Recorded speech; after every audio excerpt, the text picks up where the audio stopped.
গার্ডের নেতৃত্বে operation restore piece in Sundarban এবং অপারেশন ম্যানগ্রোভ শিল্ড নামে দুটি বিশেষ অভিযান পরিচালিত হচ্ছে।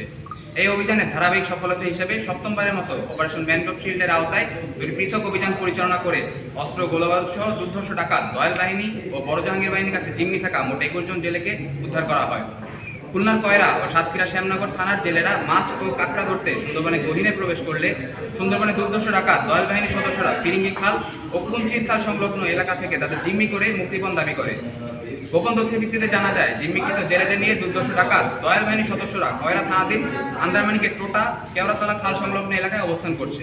প্রাপ্ত তথ্যের ভিত্তিতে গত 21 মে 2026 বৃহস্পতিবার ভোর 4টায় কোস্টগার্ড স্টেশন কয়রা কর্তৃক উক্ত এলাকায় একটি বিশেষ অভিযান পরিচালনা করা হয়।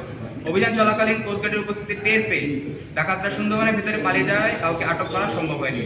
পরবর্তীতে উক্ত এলাকায় তল্লাশি চালিয়ে দুর্ধর্ষ ডাকাত দয়াল বাহিনীর কাছে জিম্মি থাকা 10 জন জেলেকে উদ্ধার করা হয়।